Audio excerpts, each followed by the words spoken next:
I'm ready to some NBA shit. Let's get into it, boy. We acting to the NBA, boy. 2026 was generational. It was crazy, bro. Ace, bro, it was crazy, bro. They probably gonna give it to Shea. Most likely give it to Shea. It's been one of the wildest, chaotic, most unpredictable seasons of this century would be an understatement. And now Cooper.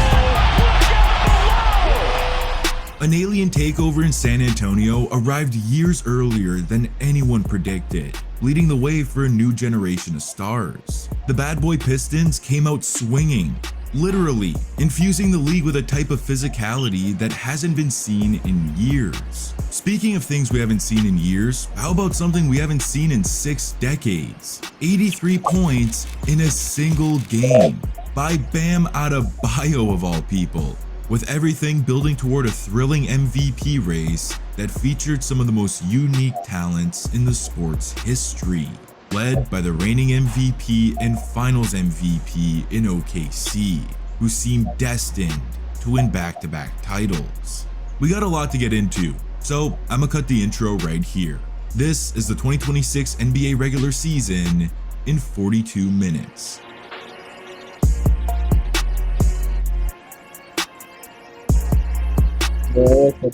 Wow.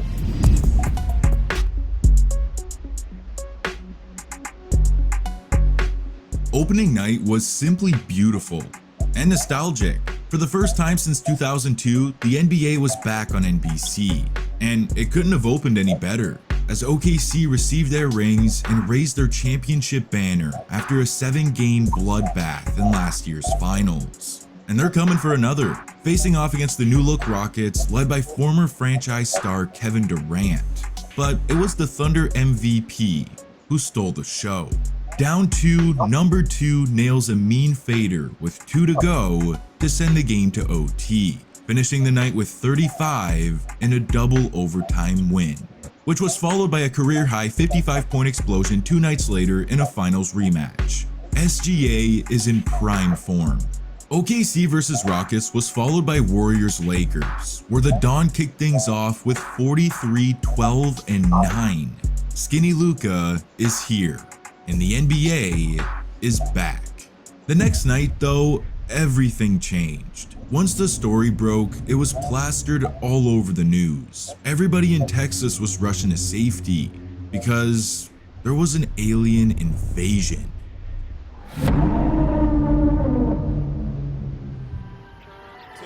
Wembanyama, the save, the reverse, and the foul. A figment of our basketball imagination. So yes, Al thrust into action. Wembanyama, oh my. Wemby shaves, takes, and slams. It's absurd. Wembanyama working Davis, spinning, taking, hitting, plus the foul. Are you entertained? Wemby 3.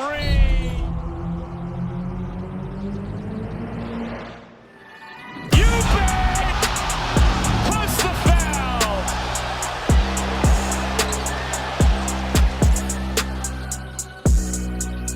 A 40-15 season debut from the alien with some plays that should straight up be illegal. This is going to be a hell of a year. A picture-perfect start to the season was suddenly halted by a major scandal on October 23rd. Portland head coach Chauncey Billups and Miami guard Terry Rozier were arrested for involvement in an illegal gambling scheme that involved the mafia. This was straight out of a movie, while also creating some serious and uncomfortable conversations around the league's stance on gambling. But the world kept moving. In other news, Detroit was looking for smoke straight out the gates, as Jalen Duren elbows Amen Thompson right in the mouth, gets ejected, and proceeds to let the world know the bad boy Pistons are back. And somehow that wasn't even the craziest part of opening week. Through the first 7 days of the season, there were 16 separate 40-point games, shattering the previous record of 9. Markkanen went for 51, Aaron Gordon had 50, Murray 43, Cam Thomas 41, and a Giannis 40 ball, all capped off by AR-15, emptying the clip on the Kings for 51 points, then hitting a game-winning buzzer beater against the Wolves 2 nights later. The level of talent in today's NBA is flat out ridiculous. We are blessed. As October was wrapping up, only 3 flawless teams remained. Unsurprisingly, the defending champs at 6-0. You not really expect Bam to drop 80 points or like nigga a random ad. Nigga was on random ass. Nigga, the first time I was you just saw it scrolling through that. Somebody said Bam dropped 80 points. I'm like, man, that's cap. I said, I'm like, what the heck? Oh my goodness, this is real. The young hungry Spurs at 5-0, and would you believe it, the damn Chicago Bulls led by the Giddler. Yeah, October was a fever dream.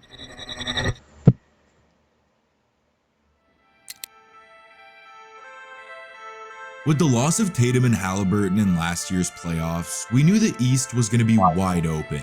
Everyone had the Cavaliers or Knicks taking control of the conference. Yet it turned out to be the Pistons. By mid-November, Detroit was on a franchise record 13-game winning streak, with Cade averaging 31, 6, and 10, as they're entering TD Garden against a Tatum-less Celtics squad. Cunningham went off for 42, but it was Boston who came out with a much-needed win behind 33 and 10 from Brown to put their record at 10 and 8. It was going to be a long season for the C's and JB's hairline. Despite the loss, Detroit would finish the month with a 16-4 record as the #1 seed. There was a new king in the East. The Bulls, who had that throne for about 23 seconds after starting the season 6-1, fell off a cliff, which included a 3rd consecutive loss on November 10th, where we saw Victor take over. Down 3 with 1 minute to go, the kid pulls up right in Vooch's mouth and it's wet. The next possession, he demands the ball from Castle, goes tween, cross, Trey.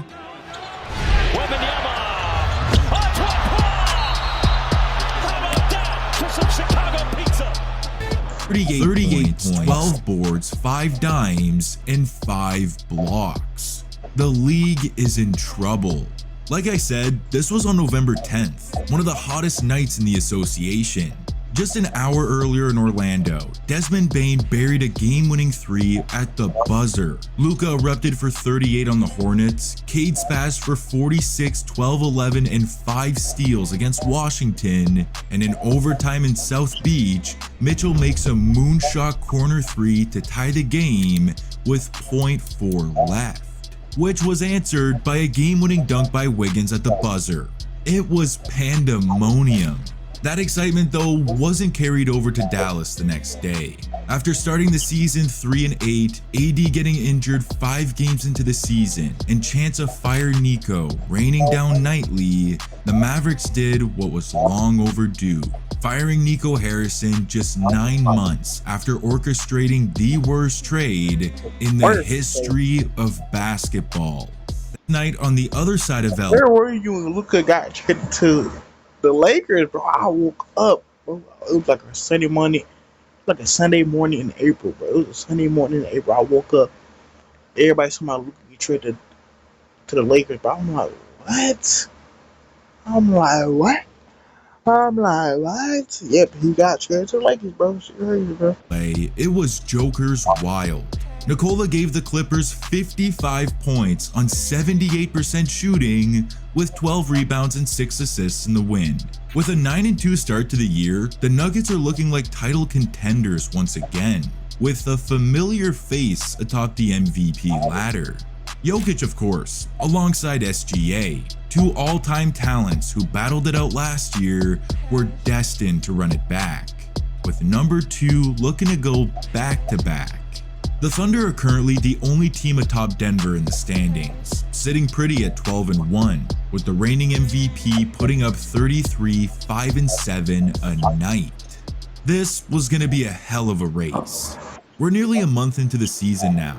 Everybody's starting to settle in and find their stride, which leads us to one of the games of the year. NBA Cup, Spurs vs. Warriors, the Alien, and the Chef. San Antonio finished that second quarter. Oh, Susanna, green screen, switch, three, good. Shooting threes, San Antonio for 13. There's a three right out of my mouth and right through the twine by Curry. Man, in the second, stutter step, Curry trail with Wembanyama right there. Leaning a little bit and then that high archer to get it to go. By as many as 8, 3 to play in the third. Curry, triple, yes, got it. Yay, defensive. Is it the Wembanyama with the jackhammer? Rocks the rim, works after it. It's gonna be Fox. Hayden is there. Fox, it's for 2 in the lead. No, Golden State has gotten another win in San Antonio. And Curry has led the way with 49 in a masterpiece for him. Another one. It doesn't get much better than this. The past and the future going at it in an absolute thriller, which saw Steph reign supreme with a vintage 49.93 performance. A rough start to the year has Golden State sitting at 8-6, but this was a statement. The old guys aren't done just yet. His former teammate KD was echoing that same message, leading H-Town to an 11-2 record in November to get to the 3rd seed in the West. Above them were the Lakers at 15-4 after welcoming the return of the King late in the month, as his season debut marks an NBA record 23rd season in the league. Out east, the top 3 seeds were occupied by the Pistons, Knicks, and Raptors? I guess you can say Brandon Ingram was running through the 6 with his... Come on, bro. That was a corny joke, bro. December got off to an absolutely scorching start. On national TV, 2 Eastern Titans faced off in Boston, Knicks versus Celtics, which saw Jaylen Brown explode for 42 points in the win. With doubts about his ability to carry a team, JB is silencing everyone. That same night, it took Ant-Man 44 points to beat the Blazers and get their record to 13-8. It's been a rough start in Mini. The next night on December 3rd, we saw Jamal Murray light it up for 52 on 10 for 11 from 3. Luke Kornet evolves into Wemby and delivers a game-saving block, giving us the Usain Bolt Selly, and Chris Paul got waived by the Clippers, resulting in his retirement 2 months later. It was a crazy hell of a night, and to think the NBA would give us a second to take it all in was just stupid. The 2-seed Lakers versus the 3rd-seeded Raptors the following night gave us this. Reeves, there he goes, Reeves to James, kick it, corner, Rui the winner to win the game, Rui wins it, and James gave him the basketball. I've said it all the time I've seen LeBron play, he always makes the right play. He could have very easily... With 8 points on the night and a chance to extend his legendary 10-plus point scoring streak to a 1,298th consecutive game, LeBron rips a pass to Rui in the corner for the game winner. Respect, old man. What a way for the streak to end. The Lakers are now 16-5 on the season and 8-1 in their last 9. They'd end up going 4-6 the rest of the month, but hey, there's something here. And speaking of something, OKC was doing everything. With the return of Jalen Williams to the lineup, the Thunder have been borderline unbeatable, echoed by a 49-point massacre against Phoenix, which ties them with the 2016 Warriors for the greatest start to a season in history at 24-1. There were serious conversations that these guys can beat the all-time wins record. That is, until they ran into the Spurs. In the NBA Cup semis, San Antonio would hand OKC their second loss of the season, but it's probably just a one-off.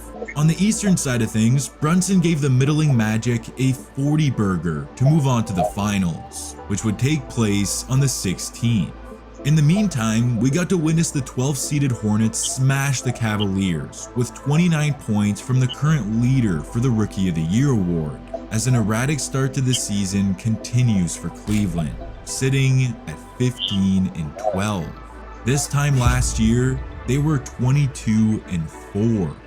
Knipple's breakout night was answered immediately by the #1 pick. On the 15th, history was made as an 18-year-old Cooper Flagg becomes the youngest player in history to score 40 points in a game. Dallas hit the jackpot, which now brings us to Vegas, where the Knicks beat the Spurs to capture the very sought-after NBA Cup championship. On the real though, this was something tangible the Knicks can point to prove that they can win together, especially considering they're 10-1 in their last 11. With the way things are playing out in the East, this can be their year. While out in the West, the tides were turning. In a Western Conference Finals rematch, Edwards drilled a dagger 3 in the clutch to hand OKC their 3rd loss of the season. Finding their stride, the Wolves are now 8-2 in their last 10. Looking to get back on track, the Thunder entered San Antonio on the 23rd, just to get smacked by 20, falling to the Spurs for the 2nd time in 10 days. And they'd be playing again real soon. It's Christmas. Christmas Day in New York, New York, as it's the Knicks against the Cavs at Madison Square Garden. Mitchell trying to make it happen. Mitchell, my goodness! Put the whole holiday on a poster. 5 for New York. Tyson guarding Brunson. Brunson drops it in. It's a very merry Knicksmas here at MSG. Oklahoma City's lost 2 games to the rest of the NBA, and they've now lost 3 to San Antonio. Those are their only losses. Like, San Antonio is legit. Meanwhile, the Warriors have a 3-game win streak now. They're back above 500 with a 126-116 win. Rockets will improve to 18-10 overall. The Lakers will fall to 19-10 overall. On him, Jones not able to field it, somehow does. Joker going to try a corner triple, and we're underway here in Denver. Do the honors to get it in bounds. Gets it in, turning a 3 for the tie. Good! Anthony Edwards with 1.1 second to go in regulation. Joker falling away, got the whistle and the soft roll. And rallied behind the 3-time MVP Nikola Jokic, a 56-point triple-double to knock off Minnesota in overtime. On an all-time Christmas Day slate, we saw the Knicks win their 12th out of their last 15, the Spurs beat the Thunder for the 3rd time in 12 days, the Warriors beat the Mavs to finally get over 500, Houston embarrassed LA, while Jokic and Ant gave us a game for the ages, where the Joker put up a ludicrous 56, 16, and 15 performance. It's the first time such a stat line has ever been recorded. This dude's gotta be the MVP, right? Well, Jokic would hyperextend his knee 4 days later, projected to miss the next 4 weeks. The race is wide open. While we're on a bit of a sad note, I'd like to take you to Indiana. On New Year's Eve, the Pacers would lose a 10th consecutive game to Orlando, placing them dead last in the East. A far cry from where they were just 7 months ago.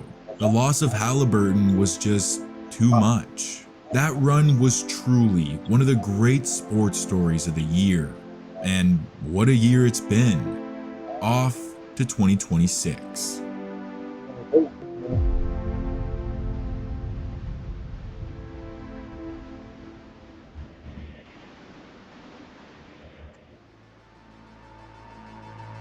Welcome to the dog days of the season, far from the excitement of the start of the year and still a long way from the playoffs. To spice things up, I'd like to shout out a few under-the-radar players who are having career years. Norman Powell is pushing for an all-star nod with a career-high 24 points per game. Jalen Johnson has come out of nowhere, averaging 24, 10, and 8. So is Denny Advia with 25, 7 and 7 a night. While our old pal Kawhi Leonard is playing consistently for the first time in years, averaging a career high 29 points. The league has an embarrassment of riches, and it showed on January 3rd when Jaylen Brown went nuclear for a career high 50 points on the Clippers. In fact, he's averaging 30 on the season, carrying the Celtics to a 12-3 record in their last 15, jumping up to 3rd in the East. All of this without Tatum.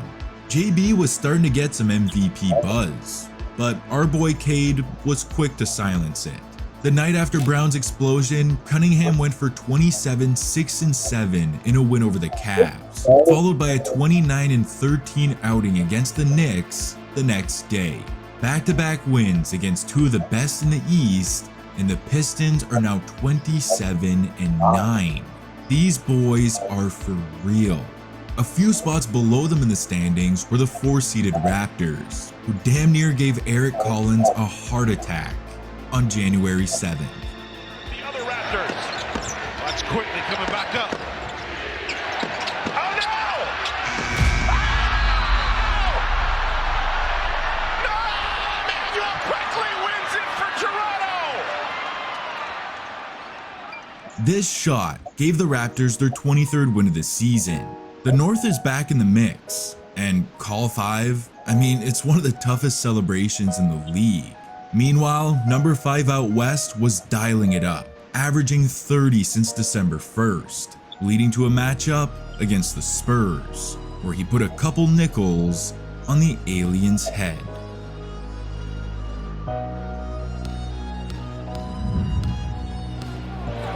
Edwards baseline over Wemby, strokes it. Put that one in the highlight reel. Johnson and Bryant, now Clark back to in. Right side three on the way. Out. Anthony Edwards. They're going to make someone else beat them. Yes, they are. Edwards with it. 5 to shoot. Late block situation. He'll hoist on Fox and Connors Harper. He got it knocked away. The Wolves have it up ahead. Edwards. Yes. Randall fighting for the rebound. He's got it. He'll kick to the corner. Edwards 3-ball. Yes. 98-93. It's all happening. Gotta go quick here. Conley right side. Edwards. And to the corner. Rises up. Got it. 54 for Edwards. A new career high. A career high double nickel. A career high double nickel for the Ant-Man. In a loss. And it's thanks to the alien, who went off for 39 points, to which Edwards said post-game he wished everybody could get out the way so he and Wemby can go one-on-one.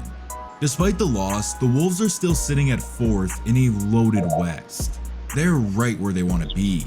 The same could be said about Denver, who've gone 7-3 so far in the absence of their MVP, thanks to Bubble Murray, who's been averaging 30 points and 9 dimes during that stretch, with Jokic set to make his return on the 30th.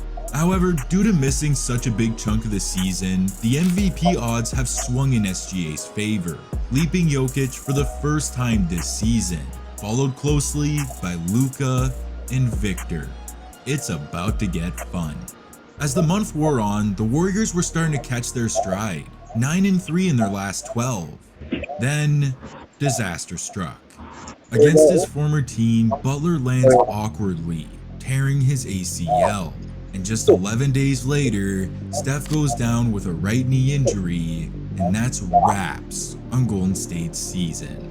2-star veterans falling to injuries opened the door for a couple young dudes. In a rookie showcase on the 29th, Cooper Flagg put on a clinic with 49 points and 10 boards, ultimately falling to his former college roommate Konka Nipple, who rained down 34 and 8 threes in a 5th straight win for the Hornets, followed by a 6th straight against the 2nd-seeded Spurs. This trio of LaMelo, Miller, and Khan have been meshing together seamlessly, each one playing perfectly to the other's strength. Ball's magical 6th sense passing ability with Miller's athleticism and Knipple's shot making is resulting in wins. In Charlotte, what the fuck?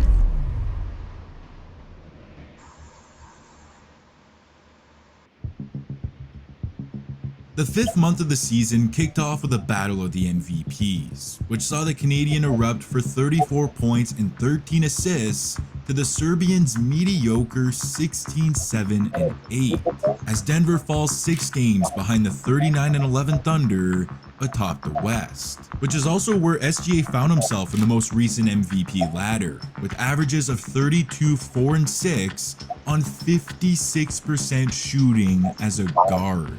The award seems to be all but locked up, until he suffered an abdominal strain 2 days later, with a return projected after the All-Star break, opening the door ever so slightly for a couple candidates. With the loss of their star guard and Jalen Williams in and out of the lineup, OKC made a sneaky move at the trade deadline, stealing Jared McCain from the Sixers to improve their guard depth. The Knicks did the same with the acquisition of Jose Alvarado. Minnesota got two-way guard Ayo Dosunmu from the Bulls, while Dallas shipped Anthony Davis to Washington nearly a year to the day after landing him in exchange for Luka Doncic. What a disaster. The most unexpected trade, however, came from the land, where the Cavs sent 26-year-old Darius Garland to LA in return for the beard, 36-year-old James Harden. With Garland playing in just 26 of 51 games so far this season and the East essentially up for grabs, Cleveland put all their chips in the middle. They couldn't wait on Garland. They gotta win now. And that they did. The Cavs will go on to win 6 straight after the trade, with Harden showing up in the clutch over and over again. This may be the spark they needed. With the Cavs on the rise, the Knicks and Celtics were on high alert as they faced off in Boston on February 8th, resulting in a 22-point obliteration by New York, behind 31 from Brunson. The Knicks are now 9-1 in their last 10, leaping the seas for the 2nd seed. Which brings us to another battle in the East the next night. Detroit in Charlotte to face the white-hot Hornets on a 9-game win streak. Welcome back to the 90s. Clearly, fouling is not a problem for a good defensive team. And Duren is fouled, and oh my goodness. And Musa's upset. Musa's really upset. Oh my goodness, now Miles and Duren and Beastu. This is out of control. Oh wow.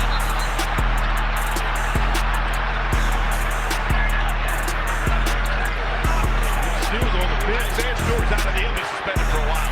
He was on the bench. We've seen what happens when a true outsider steps into Washington. Rick Jackson's not full of crap like some of the other. Isaiah Stewart's out of the NBA, suspended for a while. He was on the bench and he came out just to draw a fight.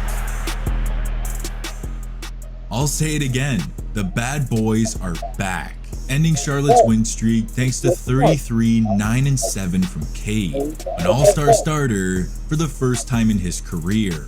That's right, it was All-Star Weekend, where we saw a new format for the 13th year in a row, Wemby lose his mind after a loss, an injured Dame win the three-point contest, and Jace Richardson damn near die in the dunk contest. What a great weekend, one that was overshadowed by the KD files. On February 16th, the internet exploded as leaked DMs and burner accounts tied to Durant surfaced, exposing messages that saw him trash-talking former and current teammates, including possibly the best description of a prime Russell Westbrook. Now, there hasn't been any confirmation that this really was KD, but the subsequent decline from Houston says a lot. An 8-7 record over their next 15 games, dropping to 5th in the West. More on that later. Speaking of the Western Conference, February was a devilish month for the Lakers, who went 6-6, falling to the 6th seed. The Nuggets found themselves in the same boat. After starting the month with a loss to the defending champs, they were ending it the same way, as they saw SGA return to the Thunder lineup, putting 36 on their head in a 5-point overtime loss. The Joker wasn't taking it too well either. This man was fuming. Denver's now an appalling 4-7 since Jokic's return. It's absolutely stunning. They haven't been able to find their early season groove in months. The hopes of a 4th MVP trophy are slowly slipping away. On the flip side, two of the hottest teams in the league were, get this, the Hornets, as they're now 14-3 in their last 17 with the #1 offense in the NBA during that stretch. While out west, the Spurs went a perfect 11-0 in the month. Coming off a season where they won just 34 games, San Antonio is already 43-16 at the end of February, just 3 games behind OKC.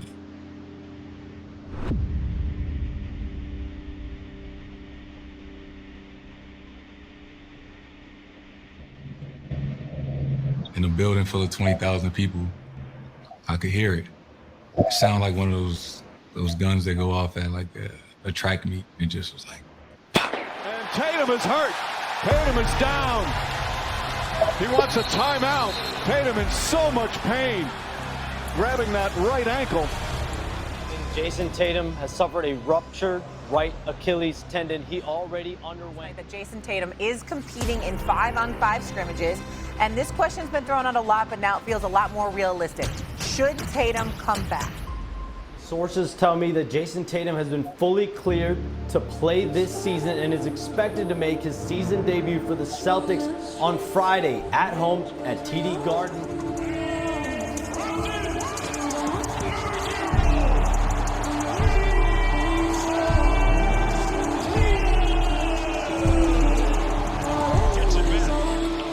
Pritchard over Washington. Tatum with his first bucket.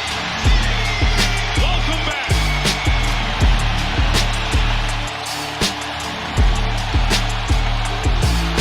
Tatum.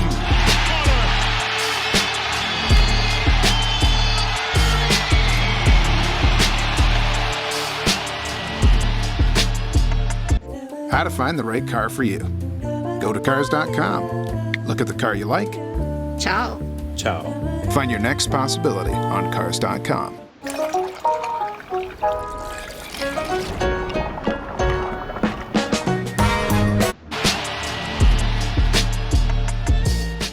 "298 days after tearing his Achilles at MSG, Jason Tatum was back, putting an exclamation mark on his return with a fitting putback slam, followed by a patented sidestep tray. Don't nobody come to but JT came back and lit that shit up. As the really come back, my favorite player right there. Crowd explodes. Welcome back, JT. Now, in any other timeline, Tatum's return from what is known as the death sentence of injuries would have been the story for weeks on end. Except we live in a reality where Bam Adebayo exists. 4 days later, on an ordinary Tuesday night on March 10th, Bam decided to score 83 points in a single game. Yes, Bam Adebayo, the second highest scoring performance in NBA history. An absolutely incredible feat, one that was crucified across the media the very next day. For the way Bam scored his final handful of points, which included shot chucking, free throws, and fouling the Wizards to get the ball back, the entire performance was deemed unethical, not true basketball. Although there may be some truth to that, it's the same tactic that was used when Wilt scored 100. It may not have been as pretty as Kobe's 81, but history is history. 83 is 83. Bam Adebayo's night on March 10th, 2026 is immortalized.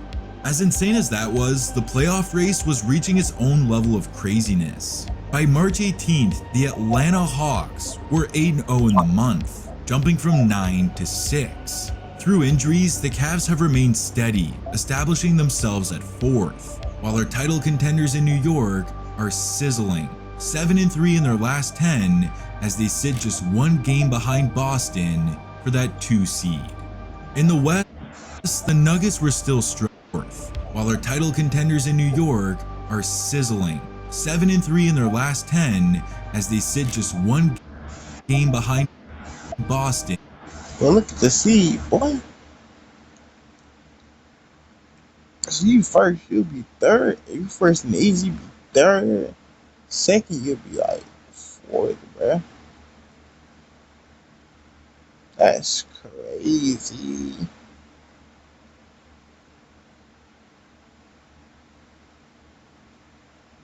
That's wild, my boy. And for that 2 seed. In the West, the Nuggets were still struggling, now 10-12 since Jokic's return in late January. From title favorites just a couple months ago, down to the 6th seed. Houston was suffering the same fate. Alright, so you a Lakers, it's before,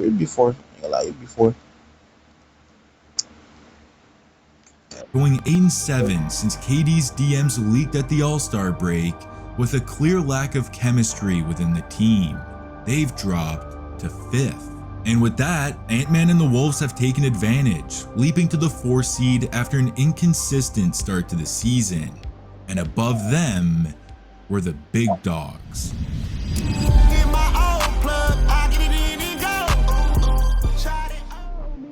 With the return of their MVP, the Thunder have been scorching all of March.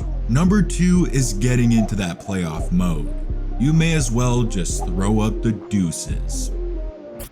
Mr. Number 2, how does it feel to know nobody can guard you? Next question. Sidestep 3. SGA on the JOB. SGA, stop, pop,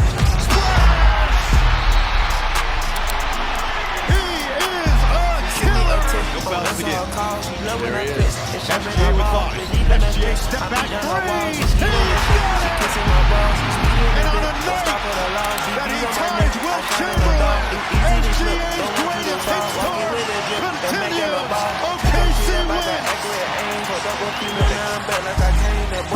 Fires and hits.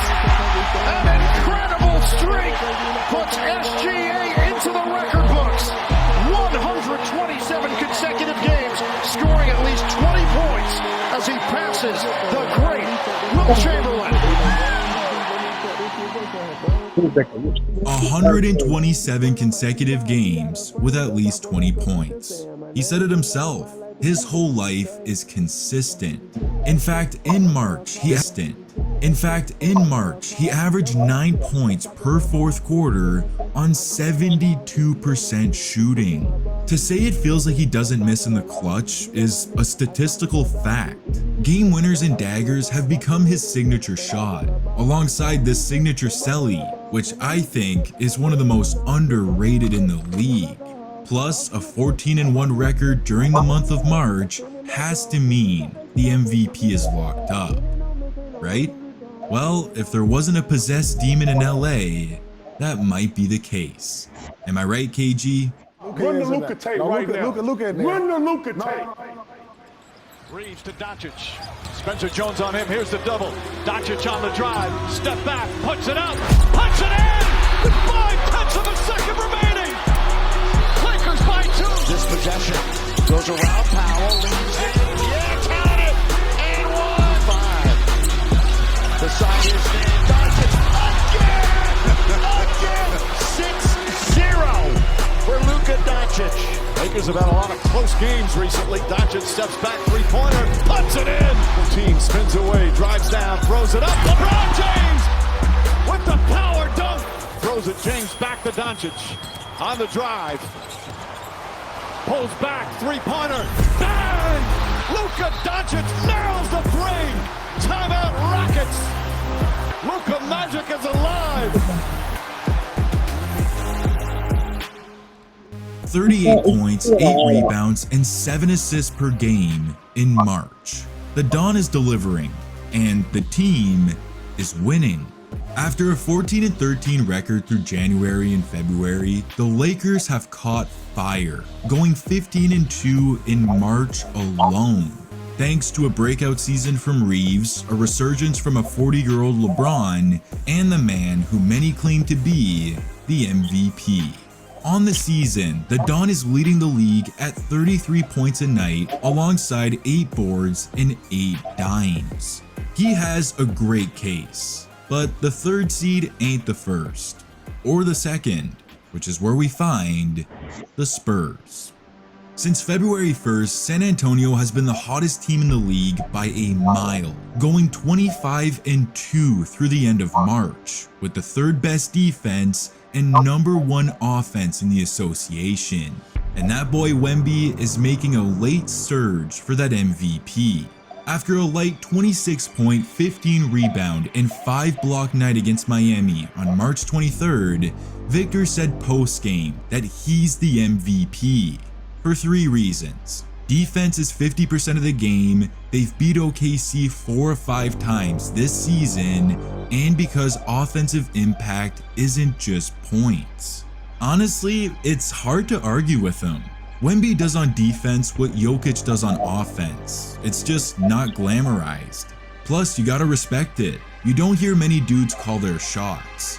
And on March 30th, he backed it up, dousing the Bulls with 41 points, 16 boards, 4 dimes, and 3 blocks, which was responded by SGA just hours later, going for 47 on 63% shooting in OKC's 60th win of the season.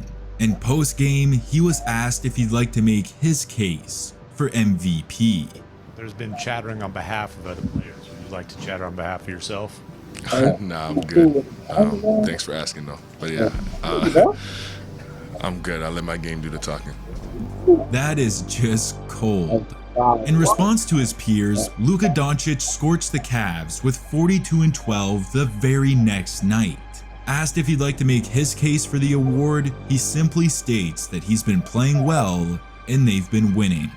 It's officially a 3-man race for the MVP, with just a couple weeks left in the season.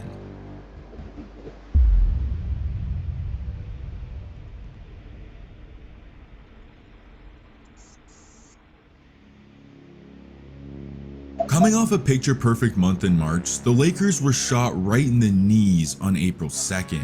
In an embarrassing 43-point loss to the defending champs, Luka goes down with a grade 2 hamstring strain, essentially ending his MVP case, while Austin Reeves suffered a grade 2 oblique strain, a double shot twice, gut punch for LA, with both injuries set to sideline them until late in the first round. With Luka's injury, the MVP ladder was completely shaken up. Backing up his talk with incredible performances, Victor has soared into first, which drops SGA to second, while the Joker, who's averaging a 28-point triple-double and leading the league in rebounds and assists per game, is making a late case for the award, which was echoed on April 4th. In one of the games of the year, Nikola went for 40 points, 8 boards, and 13 dimes, including a dagger Sombor shuffle over Wemby to cement the win, ending San Antonio's 11-game win streak. The Nuggets are finally clicking again after getting healthy, railing off 12 straight wins to end the year. They are back, and so is Cade Cunningham.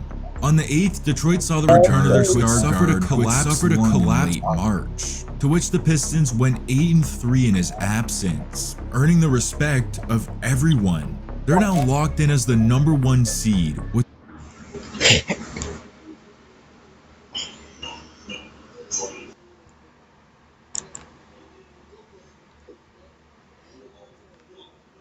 to 60-win season for the first time since 2006. Detroit is a legitimate contender, but they're not alone. The field is absolutely loaded. Boston is healthy and surging for a second title in 3 years. If the Knicks or Cavs get it rolling at the right time, watch out, they can be dangerous. While out in the West, the Nuggets are getting hot at the right time. The Joker is on the hunt for a second ring, one that would put him in rarefied air. San Antonio's young, but don't sleep on them. You know who they got. Anything is possible. But that's if the defending champs don't have something to say about it. The #1 seed Thunder, home to the best player in the world, on track for back-to-back MVPs, seem poised to run it back. After all, it's theirs to lose. You can't script the playoffs much better than this. And if the regular season told us anything, it's that we're in for a hell of a ride.